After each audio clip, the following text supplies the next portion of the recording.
Bueno, un poco voy a repasar el cambio climático y su causa. Todos lo conocen, pero algún aspecto relevante voy a... Las consecuencias, muy rápido. Las respuestas, un poquito más detallado. Y respecto a la Argentina y sus implicancias, me voy a detener fundamentalmente en la necesidad de conocimiento, porque es el ámbito que acá estamos discutiendo. Lo primero que hay que marcar, este gráfico muestra las emisiones de dióxido de carbono equivalente de los distintos gases y de origen desde 1970 al 2010. Y lo que se observa que el marrón claro es las emisiones de combustibles fósiles de dióxido de carbono. El marrón oscuro es por deforestación, también dióxido de carbono, así que entre los dos emisiones de este gas representan el 75% de las emisiones. Luego en celeste claro es el metano, el nitroso en celeste en más oscuro y una rayita para los gases, los hidrofluorocarbonos y etcétera. Es decir que acá lo que está diciendo que en todo caso el problema estaría entre el dióxido de carbono y el metano, pero fundamentalmente el dióxido de carbono. Pero además fundamentalmente porque es el que está creciendo, es el que más está creciendo. El metano después del año 1990 prácticamente no ha aumentado sustancialmente y su contribución relativa ha ido en disminución. Así que esto hay que tenerlo presente porque el problema es el dióxido de carbono por la combustión fósil. Básicamente eso, porque también la deforestación está estacionaria. Bueno, tenemos en la actualidad a 405 partes por millón de dióxido de carbono y aumenta a 2 o 3 partes por millón por año y 280 partes por millón en el valor preindustrial. Son cosas que para recordar. Bueno, ¿qué pasó en este tiempo? La temperatura aumentó en dos fases, desde 1900 a 1940 y desde 1960 en adelante. Bueno, la figura de abajo representa los promedios de cada década y se ve que las últimas 3 décadas fueron más cálidas que cada una de las precedentes y es probable que también siga siendo así en esta nueva década porque tenemos 3 récords de temperaturas consecutivos. Así que no va a ser quizá récord el 2017, pero sí el 26, 15, 14, etc. Bueno, la otra figura ya estaba mostrada en una de las... está en uno de los documentos del PIUAC. Es la distribución del aumento de la temperatura de 1902 o 1901 hasta el 2012. Y es... como ustedes ven, es aumento en toda la Tierra. Hay una zona solo donde se ha enfriado, que es Islandia. Puede servir para uno de los argumentos de los escépticos, que generalmente son de casuísticas, tomar un caso, pero bueno, por eso la presentación global es mucho más ilustrativa. Y se ve en violeta temperaturas ya de más de 1,5 grados de calentamiento en zonas continentales de alta latitud, y también de gran parte de Sudamérica. Bueno, no tenemos un termómetro, porque todas estas series de temperatura tienen sus objeciones, son esos termómetros que están en las casillas blancas, no parece inspirar demasiada confianza, pero bueno, a nivel global, si hay errores se compensan, es probable. Y además tenemos múltiples líneas de evidencia del calentamiento del planeta, no voy a repasarlas, pero lo más importante es saber que no tenemos un termómetro para medir la temperatura de la Tierra en su conjunto. Pero sí hay un indicador muy fuerte que es el aumento del nivel del mar, porque el mar se dilata cuando tiene más temperatura o recibe más agua de los hielos continentales. Las dos cosas son indicadores de calentamiento. Y lo que hemos tenido son 3 centímetros, bueno, un poco menos de 3 centímetros por década, ahora tenemos ese ritmo y además también había en el pasado alguna duda porque podía ser que la Tierra estuviera bajando, los continentes bajando y no solo el mar subiendo. Bueno, eso lo fue manejado muy bien por los geólogos durante decenios, y esos resultados son muy consistentes con los que hoy se obtienen con el satélite, con el radar satélite, que es una medición al milímetro casi.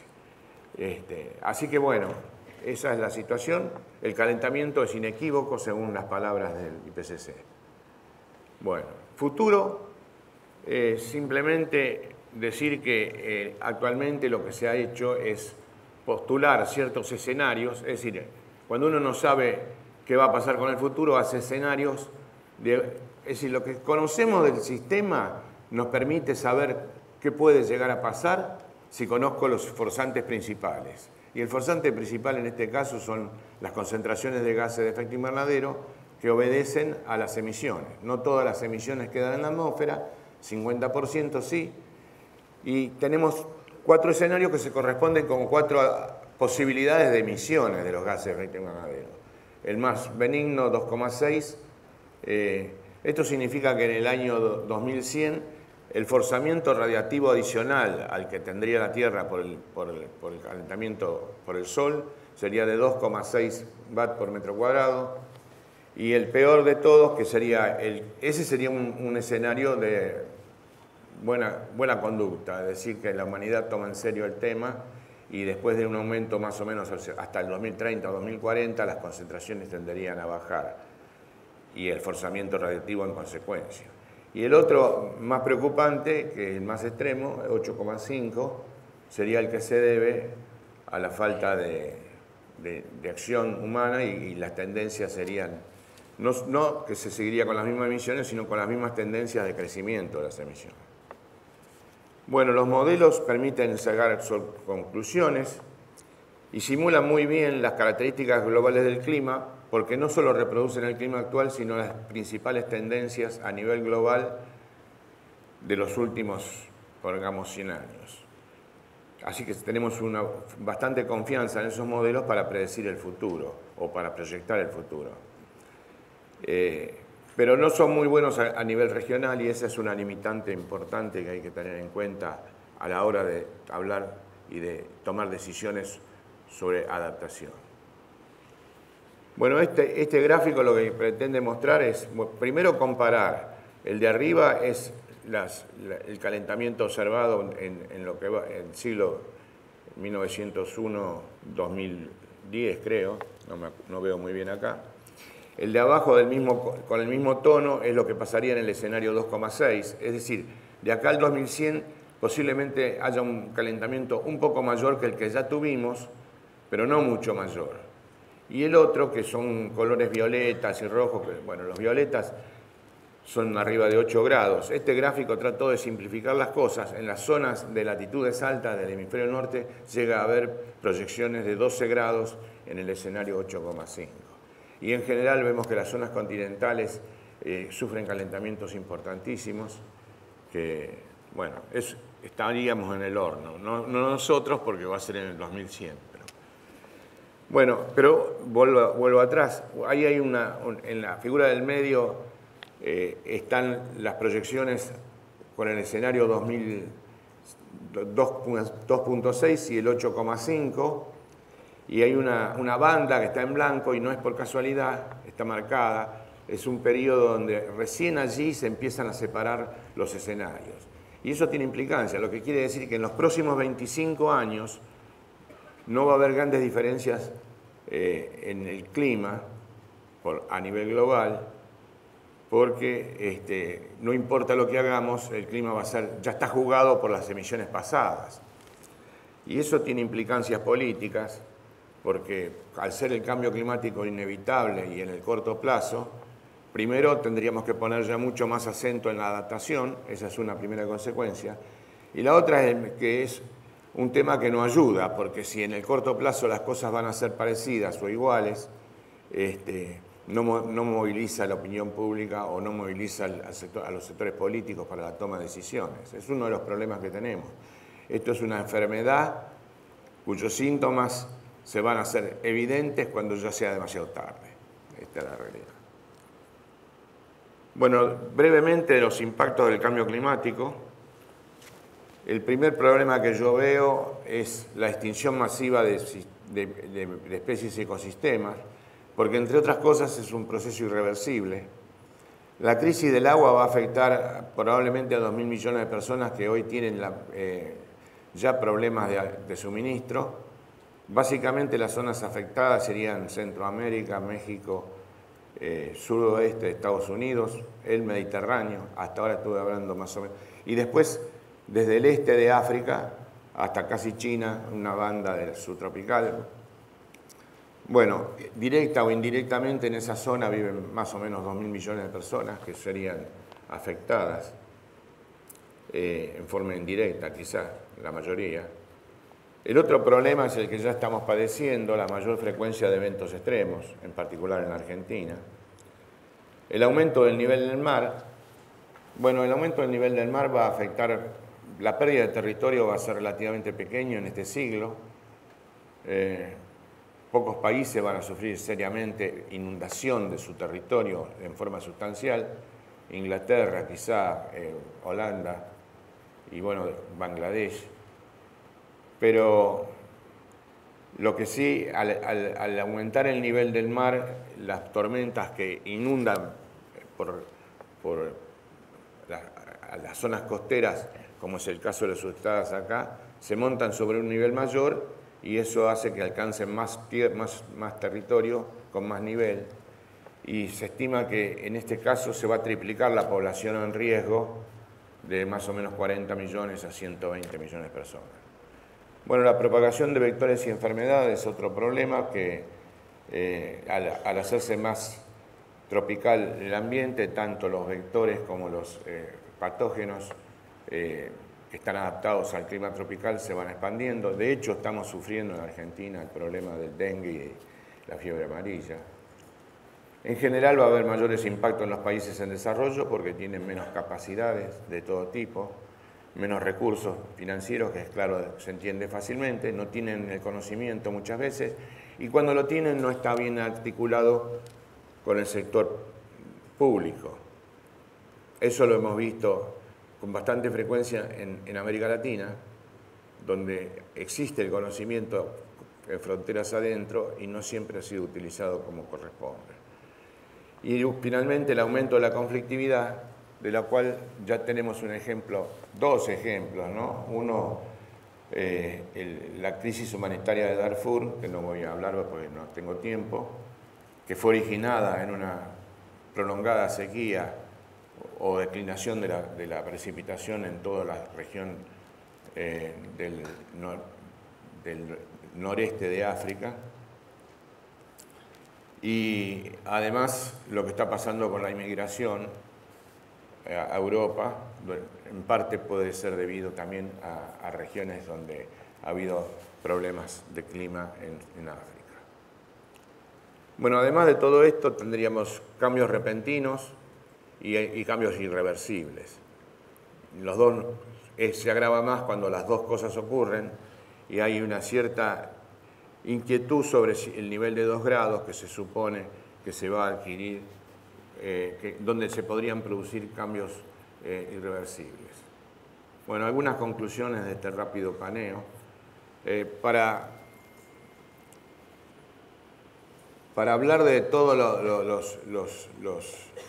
los impactos del cambio climático son muchísimos, son varios.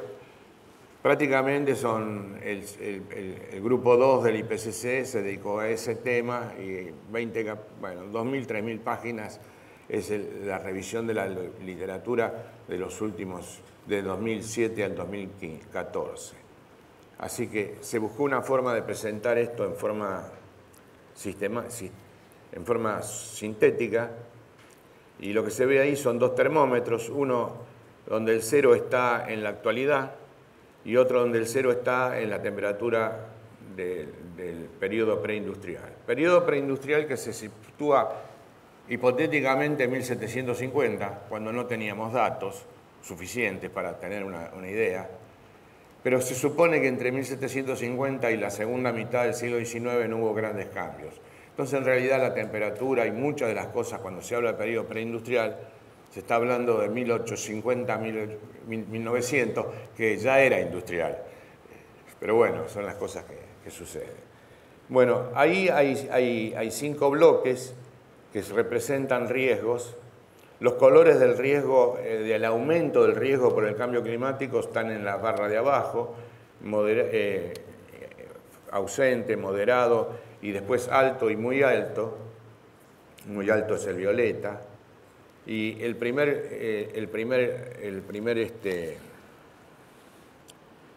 bloque o segmento se refiere a los sistemas únicos amenazados.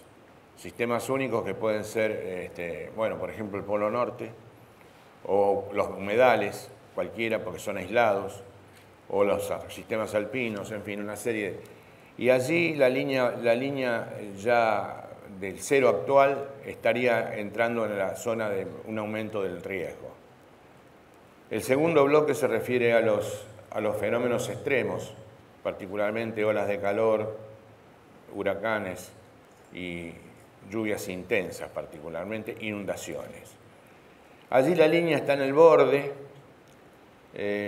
pero bueno, es un tema de discusión, fue un tema de discusión interna, porque alguna gente, entre los que me cuento, pensábamos que ya eso podía estar en lo amarillo, que es decir, ya con un moderado aumento del riesgo, por lo que estamos viviendo.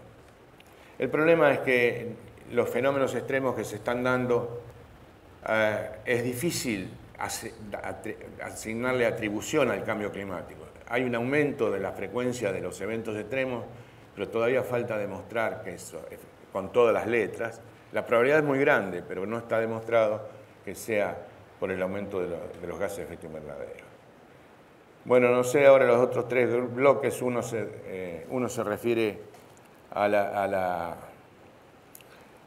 distribución, no es de los impactos, no es lo mismo una distribución homogénea donde todos los países o grupos humanos están igualmente afectados, sino que hay una desigualdad. Y esa desigualdad además no tiene mucho que ver con sus emisiones, y eso es más grave todavía. Entonces, ese es el tercer bloque. El cuarto se refiere a los impactos que son globales, por ejemplo, el aumento del nivel del mar, más allá de que eso tenga impactos diferenciados. Y el último es los fenómenos, la sorpresa, los fenómenos repentinos, bueno, repentinos según la escala, ¿no? Que, por ejemplo, el caso más característico sería el enfriamiento que se podría producir en el Atlántico Norte al cortarse el conveyor, es decir, al cortar la circulación del mar en todos los océanos es anticiclónica, y la rama que va, en el caso del Atlántico Norte, hacia el norte, se prolonga mucho más hacia el norte. La corriente del Golfo llega hasta Escandinavia y hace que ese clima sea más templado de lo que debiera ser, en ausencia de esa corriente. Ese fenómeno se produce por el hundimiento del agua salada, más salobre cuando se produce la formación de hielo en el verano, en el invierno, quiero decir, del Polo Norte. Al calentarse el Polo Norte, eso se corta, y el dato curioso sería de que en presencia de un calentamiento global habría una pequeña glaciación en Escandinavia, Inglaterra, norte de Escocia y quizás también en América del Norte. Es el tema de la película Un día después. Bueno, este proceso se piensa que no va a ocurrir en este siglo y su escala sería del orden de decenas o un siglo posiblemente. ¿Pero por qué repentino? Porque es algo que tiene una escala típica de miles o 10.000 años. El último evento de este tipo fue hace 10.500 años.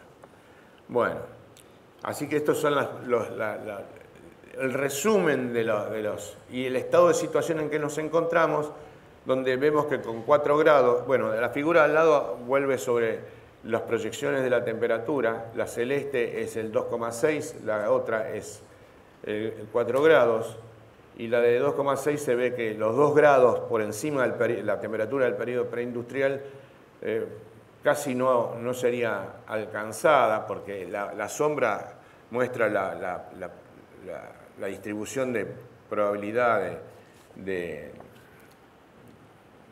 que se dé esa dada temperatura, y habría poca probabilidad de que esos 2 grados fueran superados, alguno habría. En cambio, con 4 grados, si nos ponemos en el valor medio, que sería lo que tendríamos con el escenario de RCP 8,5, estamos en violetas y en rojos intensos, es decir, que serían muy graves las consecuencias. Por eso,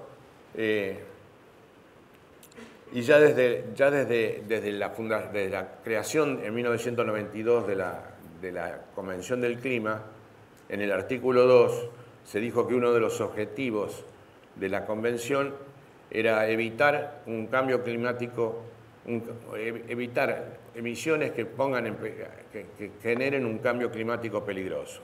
Nunca estuvo muy definido qué es el cambio climático peligroso. En la última periodo del IPCC se le pidió que lo definiera. En rigor se definió, pero después no fue oficial, porque como lo tenían que aceptar las naciones, no hubo un acuerdo finalmente. Entonces no apareció como un documento, pero en algún momento esa información está y supongo que eso va a ser utilizada. Bueno, un calentamiento futuro con respecto al periodo preguntral, capaz de llevar el clima a un umbral crítico para la producción de alimentos, que no sería problema, por lo menos por los próximos 20, 30 años a nivel global, y sí crítico para los ecosistemas. Ya cuando se definía esto en el 92, posiblemente ya estaba siendo afectado algunos ecosistemas. Bueno, la idea que surgió de una serie de trabajos de investigadores básicamente europeos y después fue también adoptado por la propia Comunidad Europea, es que ese umbral es más o menos 2 grados. Bueno, ¿por qué? Porque no solo hay posibles umbrales críticos, como los que hemos visto en la figura anterior, sino que las temperaturas serían más cálidas que las de los últimos 400.000 años. Alguna temperatura puede haber estado por periodos más cortos, arriba de 2 grados, en algunos de los periodos interglaciales, pero en general la temperatura estuvo bastante por debajo de ese nivel. Además, la biosfera dejaría de absorber el dióxido de carbono, probablemente, particularmente por el estrés sobre los bosques boreales y sobre la selva amazónica. Y finalmente, el aumento del nivel del mar que ocasionaría duraría por siglos y hasta milenios, porque es la experiencia que hay paleoclimática de que cada vez que se superaron los 2 grados, eso ocurrió. Bueno, una de las contribuciones más importantes que hizo el IPCC a la negociación política fue el concepto de que las emisiones acumuladas de dióxido de carbono determinan la temperatura media global. Y eso es porque el dióxido de carbono tiene un periodo de vida en el sistema climático de 100 años o más. Incluso alguna fracción de las emisiones que hoy se hacen van a estar dentro de 1000 años, si no hacemos algo especial, ¿no? Porque 1000 años es un periodo muy largo para hacer proyecciones. Bueno, lo que se muestra ahí es que las emisiones acumuladas desde el principio determinan en forma casi lineal la temperatura del planeta. Primero, en la elipse negra es lo observado en el año 2000, en la década del 2000, y después hay distintas elipses que cada vez que pasa el tiempo se van haciendo más grandes por el nivel de incertidumbre, donde lo que se tiene son resultados de los modelos que sabemos que a nivel global son bastante creíbles. Bueno, si uno no quiere superar los 2 grados, deberíamos estar no superando los 2.900 gigatoneladas de carbono. ¿Y cuántas tenemos ya? 1.900. Bueno, la ventaja de esto es que esta forma de razonamiento, que no es una aproximación, pero muy buena, es que permite a los negociadores saber dónde estamos parados. Es decir, hay un presupuesto total de carbono que tenemos que emitir si no queremos superar ciertos límites. Si el límite son 2 grados, esos son 2.900 gigatoneladas de carbono, de las cuales ya hemos emitido 1.900. Quiere decir que lo que queda son 1.000 gigatoneladas de carbono que habría que distribuir entre los países de alguna forma, para no superar los 2 grados. Bueno, así que es evidente por los impactos y por todos los condicionantes físicos que se requiere una acción ya. Pero no solo los impactos, sino la mitigación están íntimamente ligados a la economía global a través fundamentalmente del problema de la energía, cuyo 85% la humanidad usa energía de origen fósil, que es la causante de las emisiones. Así que el problema es bien complejo. Y uno puede pensar, bueno, si no resolvemos el problema por la mitigación, lo podríamos resolver por la adaptación. Y en realidad tenemos que hacer las dos cosas porque ya estamos en presencia del cambio climático. Inevitablemente vamos a tener que hacer adaptación y obviamente tenemos que hacer mitigación si no queremos ir a un panorama como el que mostramos con el escenario 8,5. Bueno, para hoy y para la segunda mitad del siglo, hoy sería lo que resta de esta mitad primera del siglo, es obvio que si pongo más mitigación voy a necesitar menos adaptación. Al revés, si hago más adaptación, posiblemente la mitigación necesaria sería menor. Así que son dos cosas que se complementan y que uno podría pensar que lo ideal sería hacer un balance de costos. Bueno, lo ideal desde el punto de vista económico sería hacer un balance de costos de 3 cosas. Los costos de mitigación, los costos de adaptación y los costos de los impactos. Y tratar de reducir ese costo a un mínimo. Bueno, no existe esa solución. ¿Por qué no existe? Primero porque muchos de los impactos no son monetizables. Y entonces entran a jugar un montón de subjetividades sobre los valores, ¿no? ¿Cuánto cuesta la vida humana, por ejemplo? Cuando estamos hablando de eventos que producen o hambrunas, etc. Así que no hay una solución única. Y si a eso le agregamos los intereses que existen entre los distintos países y distintos sectores económicos, es difícil que se llegue a nada. Como antes de Kioto, en Europa, hubo toda una tendencia muy grande de trabajos que trataban de llegar a una fórmula de reducción de emisiones que fuera universal. Bueno, cuando llegó la hora de la negociación, fue un toma y daca, y no se utilizó ninguna forma racional. Y en París se hizo finalmente lo mismo. Cada país ofreció lo que quería, lo que pensaba que podía hacer. Y nada coherente con una visión única, que por otra parte sabemos que es muy difícil y no sería aceptada. Otra cosa que hay que tener en cuenta es que no todo puede ser adaptación, hay límites para la adaptación, hay cosas que se perderían irremediablemente y no hay adaptación posible. El caso de los ecosistemas en peligro sería el ejemplo más trivial. Bueno, ¿cuándo 2 grados centígrados?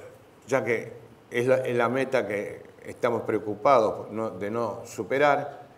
En los escenarios más probables eso sería entre el 2040 y el 2060. No en el escenario de 2,6 donde no se alcanzaría esa meta en este siglo, pero ese calentamiento en este siglo. Pero y vamos a mostrar que es muy poco probable que la humanidad se atenga a un escenario de RCP 2,6.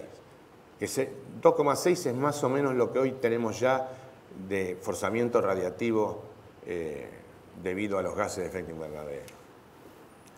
Así que en los otros escenarios, desde el 8,5 para abajo, incluyendo el 2,6, entre el año 2040 y el 2060 estaríamos... así que lo que estamos viendo es que esos 2 grados se alcanzarían relativamente pronto, es decir, en lo que podemos llamar el horizonte de planificación. 40 años, cualquier obra de infraestructura se hace para más tiempo, ¿no? Bueno, así que hay que disminuir las emisiones, sin embargo, aunque no se alcance los 2,6, sí es importante porque permite retrasar el momento de ocurrencia del umbral de calentamiento de 2 grados.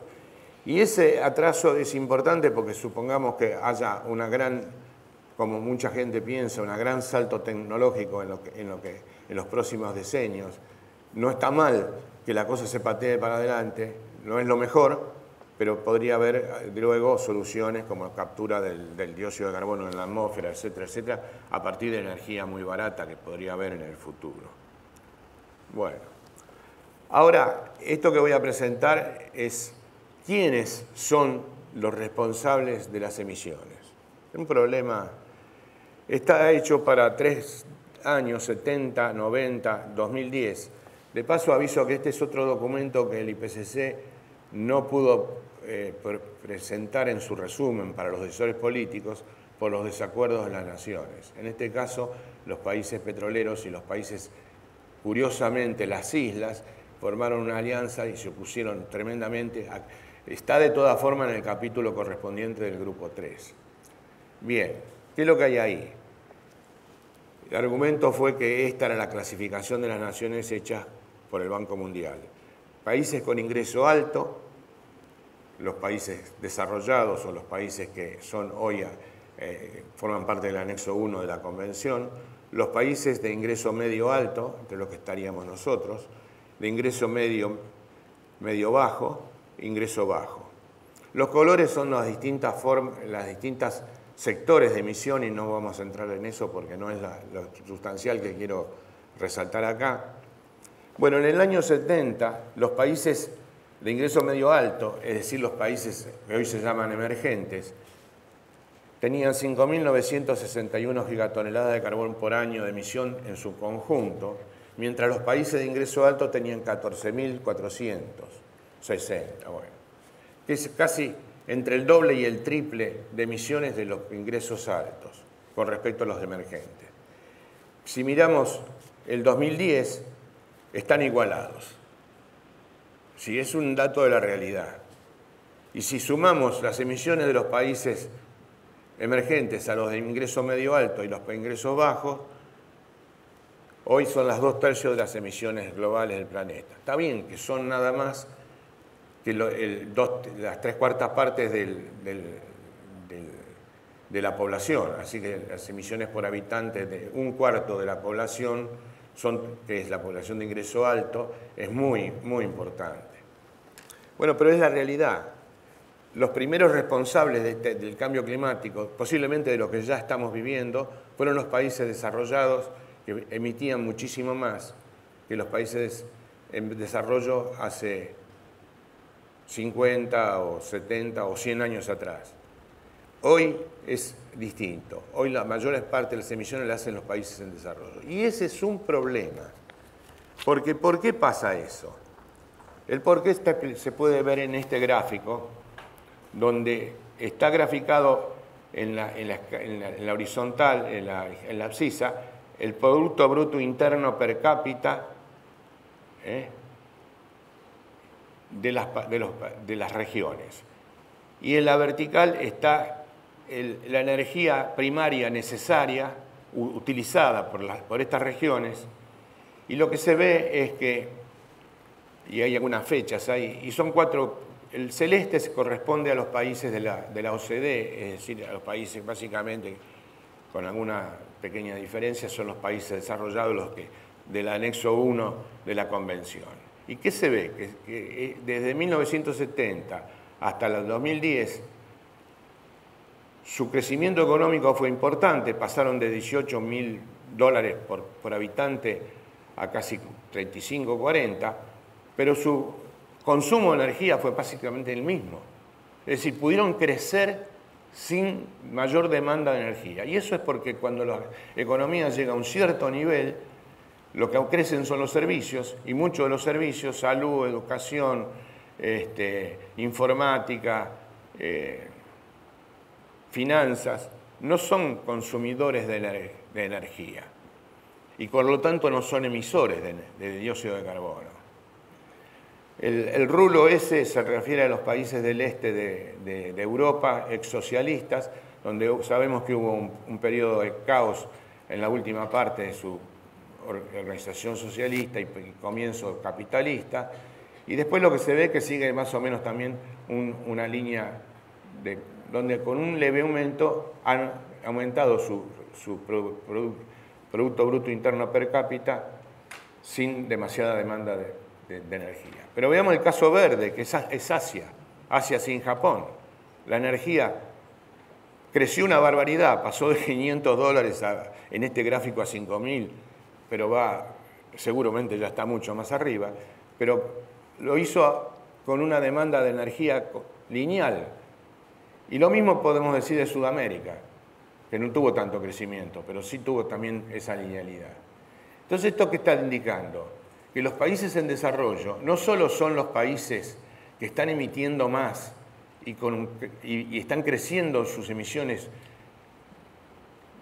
son las emisiones que crecen más hoy, sino que además les costaría muchísimo reducir sus emisiones, porque tendrían que sacrificar con este esquema económico y con este esquema tecnológico, tendrían que sacrificar desarrollo. Y ese es el punto central de la cuestión, más allá de los acuerdos que se firmen o se dejen de firmar, que hay una cosa de fierro. Dejar de crecer para los países en desarrollo es grave. Muchos de ellos tienen todavía problemas de alimentación y todos sabemos todos los problemas que tenemos nosotros, que no somos de los más pobres. Entonces acá hay un dilema, y por ahí voy a ser criticado por esto que digo, es que el mundo desarrollado puede, pero ya no es decisivo. Y el mundo en desarrollo es el decisivo y no puede. Y este es el problema que tenemos. Y bueno, ¿qué está haciendo el mundo frente al cambio climático? Y después de muchas negociaciones, ya en el protocolo de Kioto hubo algún intento de que hubiera compromisos voluntarios. Argentina, por ejemplo, quería hacer eso. Fue muy criticada. Hoy todo el mundo está con lo mismo, porque no hay una fórmula que pueda ser aceptada por todas las naciones. Y lo que se llegó en París ya se había acordado también en Copenhague en 2009, son compromisos voluntarios. Cada uno dice lo que puede reducir. La meta es no superar, primero son acuerdos voluntarios, luego no superar los 2 grados. Y la pregunta es si es posible. Bueno, con los actuales compromisos, la Secretaría de la Convención calculó que estaríamos en 2,7. Son compromisos muy heterogéneos, porque no hay una fórmula única de cómo presentar el compromiso. Acá vimos recién el compromiso argentino, ¿no? Que es del tipo que presentaron muchos países en vía de desarrollo, pero los países desarrollados fijaron metas con respecto a un año anterior, en fin.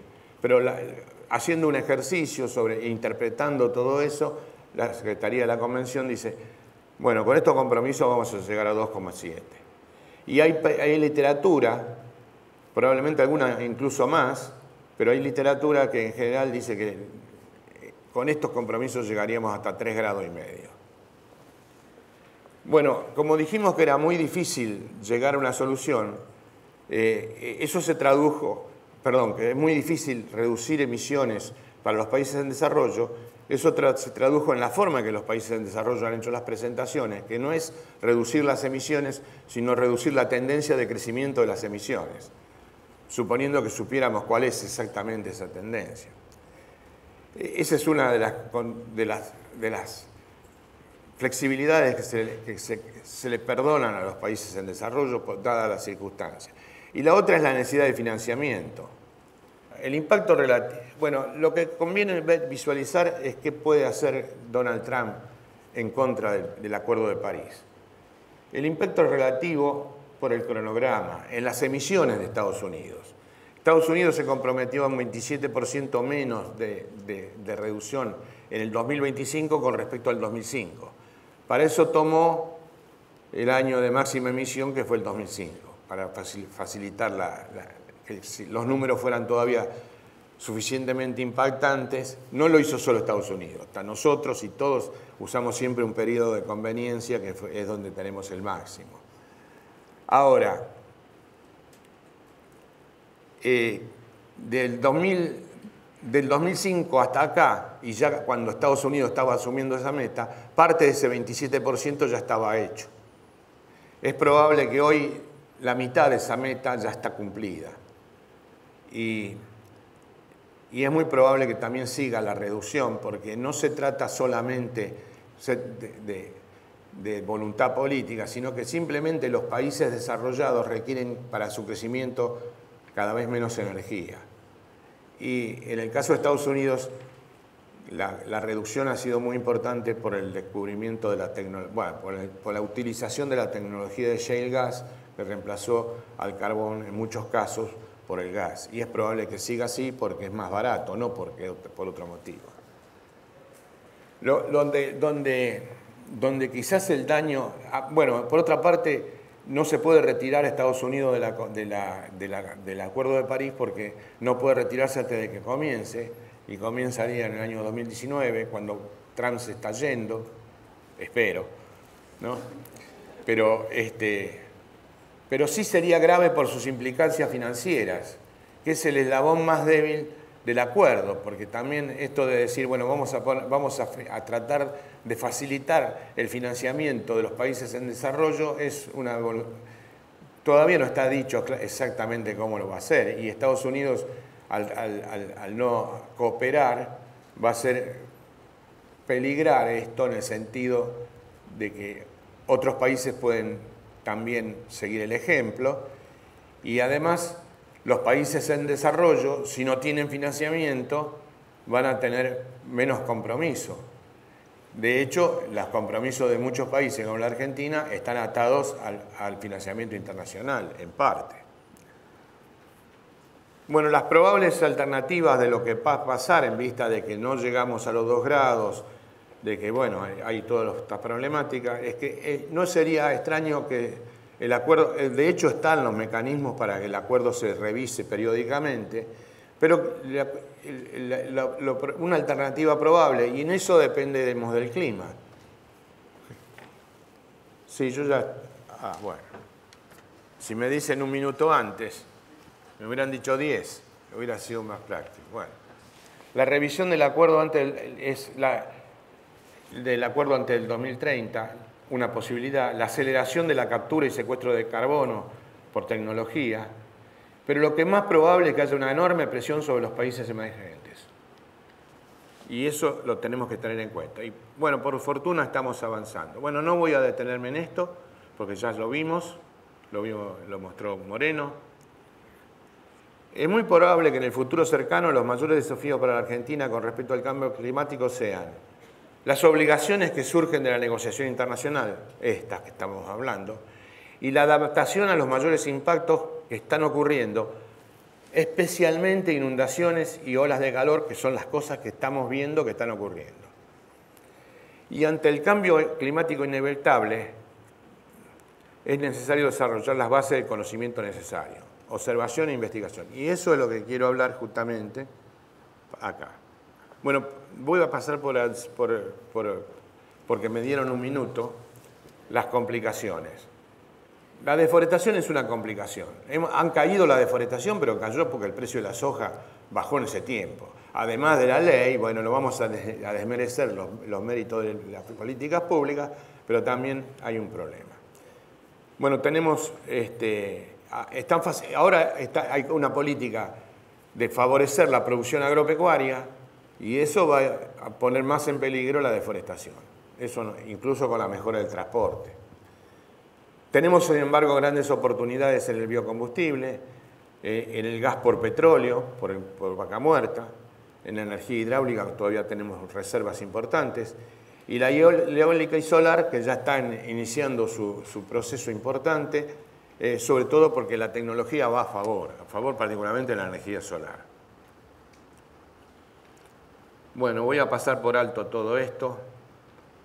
Esto lo que nos decía era, el aumento de temperatura en la Argentina ha sido menos de medio grado en general, y menor que el que se observó en las áreas continentales del planeta.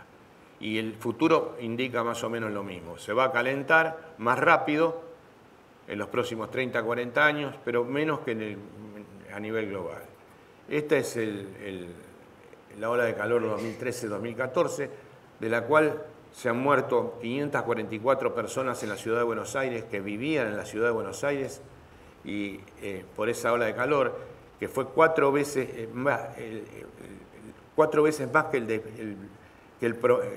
el desvío del promedio en los últimos 10 o 15 años, con lo cual es bien significativo.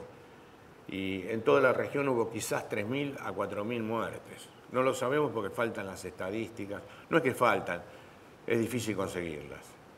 Otro problema que tenemos es la pérdida de los glaciares, pero de esto poco podemos hacer de forma directa. Bueno, los cambios proyectados, voy a pasar por alto todo esto. Y voy a la... Bueno, ¿qué falta saber? No hay mucha certeza sobre los periodos de retorno de los fenómenos extremos. ¿Por qué? Porque no se ha hecho el trabajo con el detalle necesario para vincular las proyecciones de los modelos en extremos con las observaciones. Porque faltan datos, porque no se usaron los datos de las provincias, nadie miró esos datos que las provincias han ido recogiendo. Entonces, hay que calibrar los nuevos modelos del CEMIP 6 y para eso evaluar los datos de las redes provinciales. Siempre lo que estoy diciendo es la calibración de los extremos, porque es lo que nos está afectando. La identificación de las cuencas en riesgo de inundación, eso también habría que mirarlo, y no solo problema de precipitación, sino también problema de suelos, etc. El modelado hidrológico de estas cuencas, y para todo esto se necesita incrementar y mejorar los sistemas de observación ambientales en general, que tenemos un vacío enorme en ese. Escenarios ecológicos, hidrológicos y de impactos productivos, nos falta bastante. Incrementar y mejorar los sistemas de observación ambiental es fundamental otra vez para esto. Y otra vez una cosa que necesitamos es conocer los impactos indirectos del cambio climático y de su mitigación en terceros países, porque van a afectar al comercio. Es probable que en el futuro no muy lejano, cada vez más, sea el norte de Europa, Siberia y Canadá, sean lugares donde la producción de cereales de invierno sea favorecida, y eso puede ir en contra del comercio nuestro. Y puede haber cosas a favor también. Y después, tampoco tenemos muy claros los escenarios de innovación tecnológica y sus impactos en la Argentina. Bueno, hay mucha literatura sobre lo que viene del mundo en la innovación tecnológica. Bueno, sería muy bueno que eso se bajara a los impactos que eso produciría en la economía y en la sociedad argentina. Bueno, muchas gracias.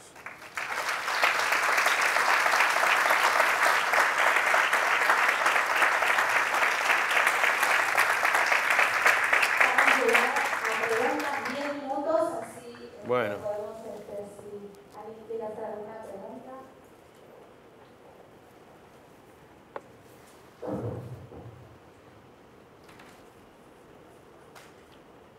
Oiga, doctor, ¿ustedes qué sabe o conoce, si se sabe, en qué medida está comprometida la acción reguladora de los mares? Porque se sabe que ese es un elemento muy sensible en cuanto a la acción reguladora del clima a nivel mundial.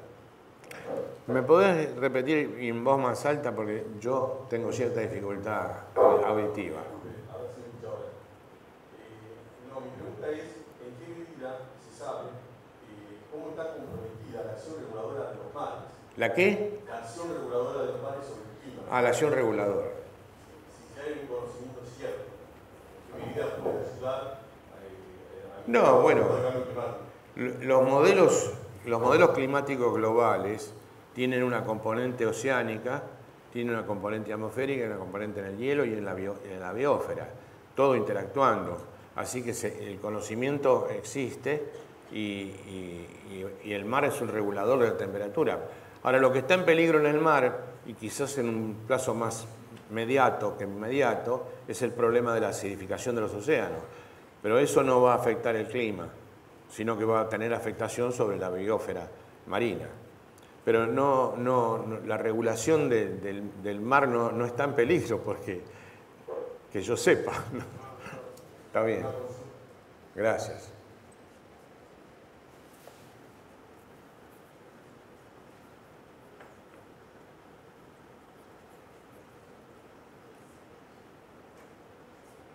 ¿Usted consideró que serán necesarias emisiones negativas? La pregunta es ¿por qué no bastaría con las tecnologías disponibles para reducción de emisiones hasta cero para evitar el 1,5 como escenario de máxima? Bueno, primero el escenario 1,5 es una fantasía.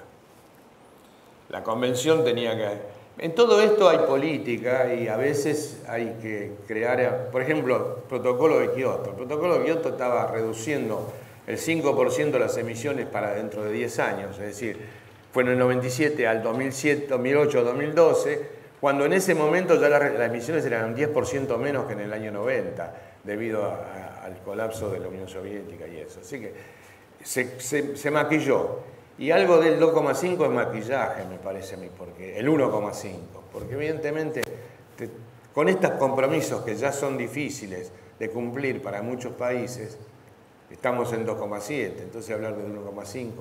Pero lo que vos decís es cierto, yo no estoy diciendo que haya necesariamente que capturar dióxido de carbono y hacer ese tipo de cosas. No digo que sea necesario, digo que es una de las posibilidades. Los cambios tecnológicos sí pueden ser más favorables de lo que todos presumimos, particularmente en la energía solar, que puede llegar a ser competitiva en la generación de electricidad en esta década que viene, por todas las proyecciones que hacen la gente que conoce el tema, ¿no? Que sería competitiva incluso con el petróleo a $40. Así que eso es por el lado de la... Y cuando el IPCC hizo un análisis de las energías alternativas en el año 2012, se publicó en el 2012, fue en el 2011, entre los escenarios posibles al 2050 de emisiones o de energía, había un escenario que suponía que era posible con los avances tecnológicos, un escenario relativamente serio con su componente económica y tecnológica, era un escenario que podía satisfacer el 85% de la demanda mundial de energía con energías alternativas. Fue muy criticado por los escépticos, ¿no? Porque claro, eso mostraba que lo que vos decís, que se puede.